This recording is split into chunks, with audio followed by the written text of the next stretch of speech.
guys, it's me Risa. Welcome to my kitchen. I hope you're doing great. I just got home from work and I was in the mood to make delicious and nutritious peanut butter cookies. How does that sound?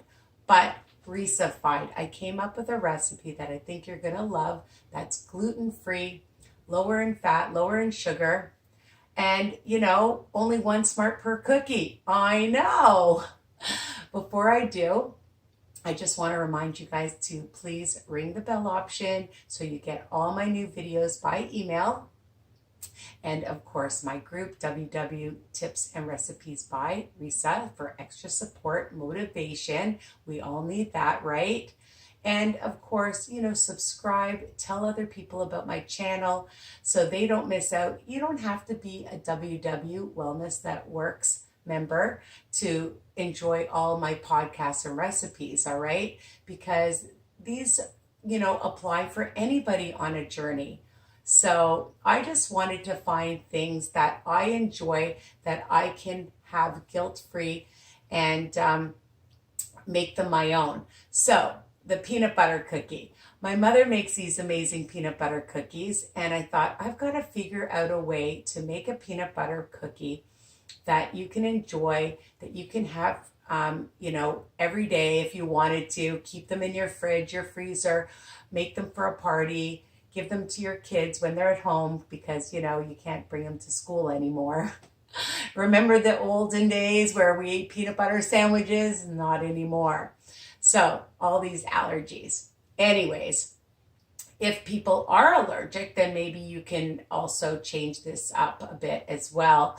But this one has lots of peanuts in it. Okay, so remember all my recipes are written under each video.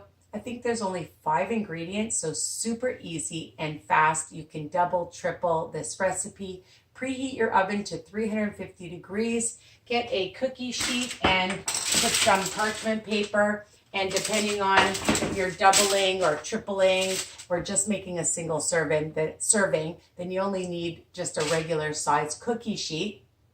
All right. So what are you going to need? 1 egg. So I have 1 egg. All right. And I'm using monk sugar. So I buy this in bulk. And there's different brands that you can get.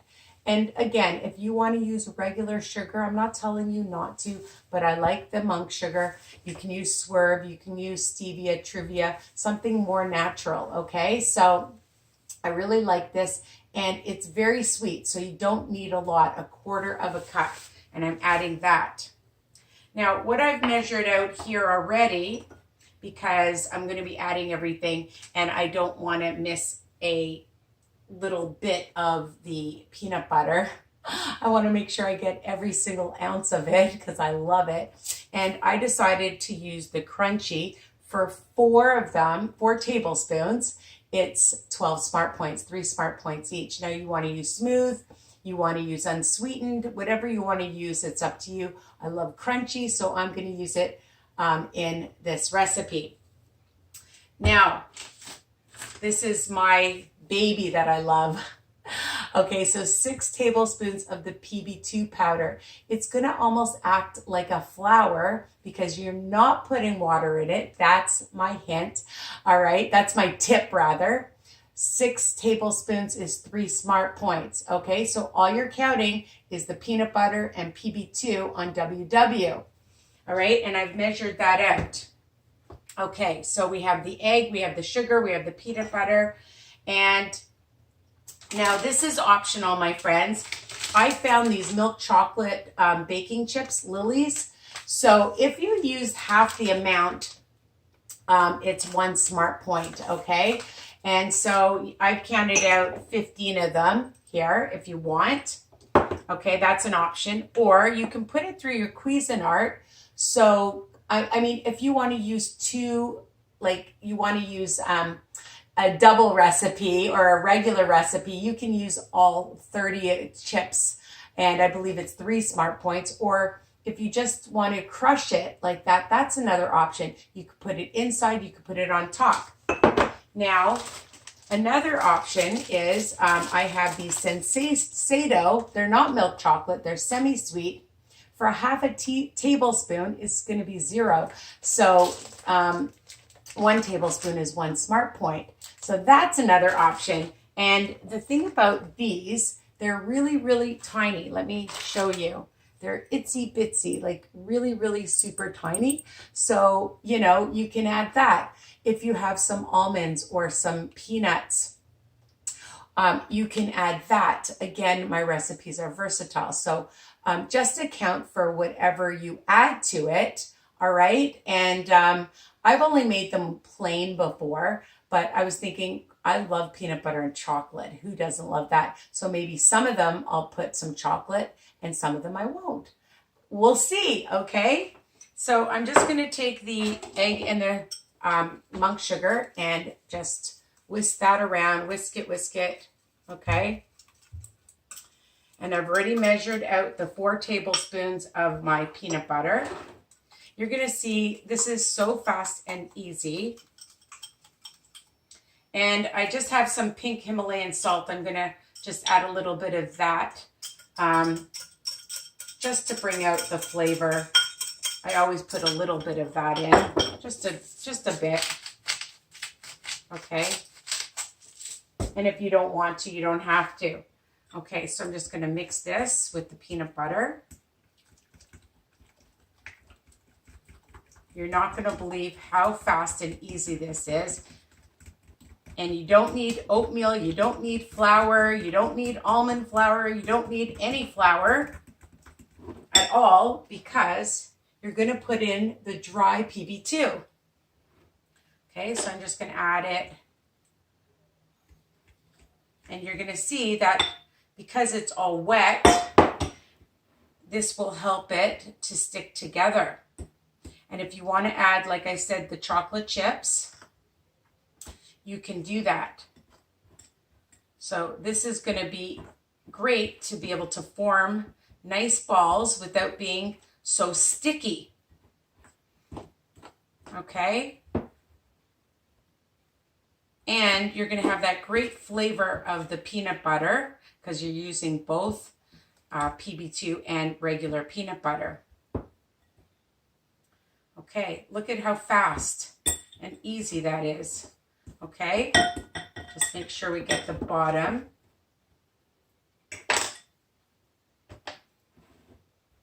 Just make sure. And now, one of my tips I like to use is a potato masher on top. I know, because it's so cute looking afterwards. Wait till you see what they look like when they're done. Super cute.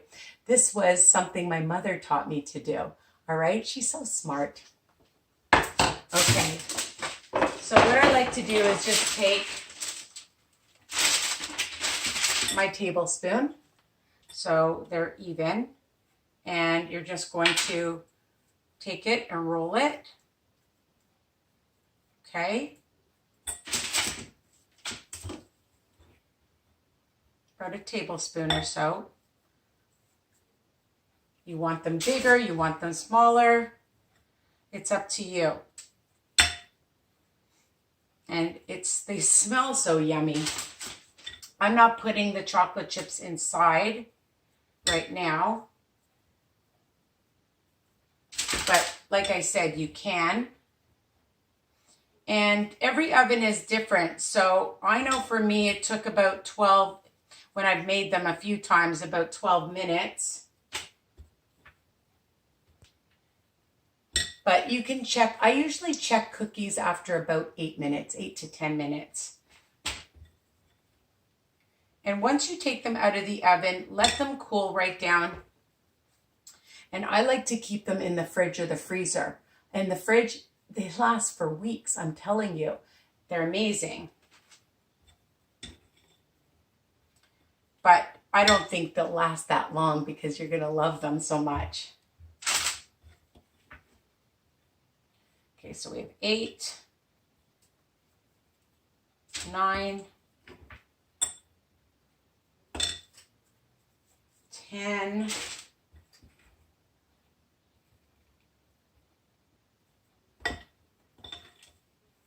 11,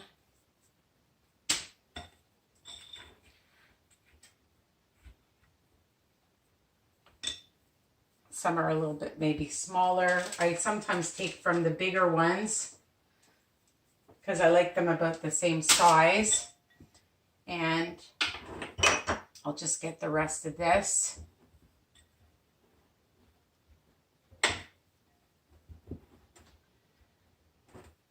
Okay.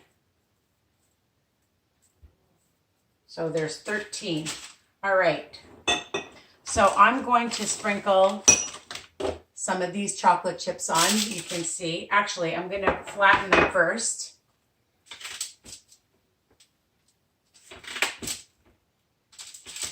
And they're cute to bring to a party. They're great to keep if you're going to the movies, if you want a little snack, if you are allowed to sneak them in.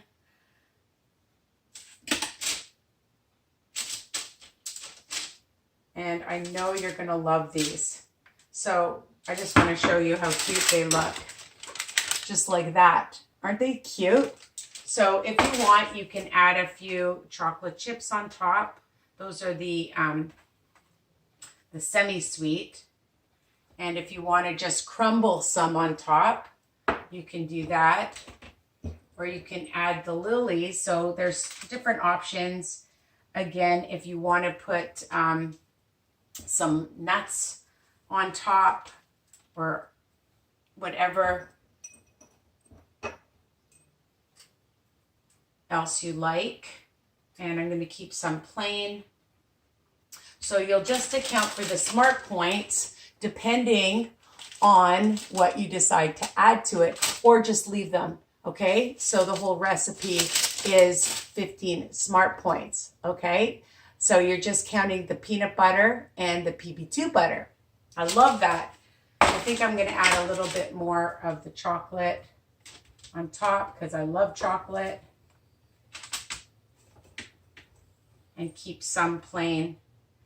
In fact, maybe I'll put some of the little ones on top with the big ones. So it's milk chocolate and semi-sweet.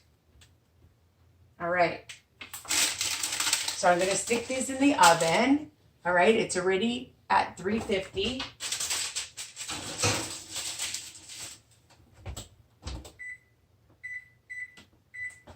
Okay. And dun, da, da, da, here they are. I just want to show you. Here they are. Look I didn't put chocolate on these ones. So super cute. Just bring it right up to the camera. Hope you can see it. And you can see inside. They are so yummy. So you can put them.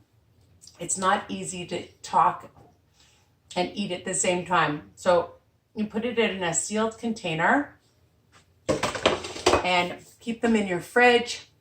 Again, if they last that long, but then they'll harden up. Don't eat them right away. Let them cool. And you'll see they'll harden up. They're even better the next day. Keep them in your fridge. Keep them in your freezer. And I know that they're going to be a big hit. So again, I hope you love this recipe.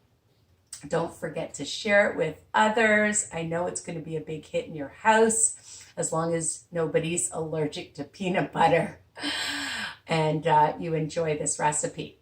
All right, guys, I love you. Take care. Be well. Stay focused. Stay positive. Tell me what you think. Don't hesitate to ask me questions. I love seeing all your comments, so don't be shy. Make sure you like and comment on my YouTube, all right? And again, I love when you post my recipes on my group or my Instagram or whatever you want. I love seeing all your posts. Okay, I gotta go. Take care. Mwah. Bye for now.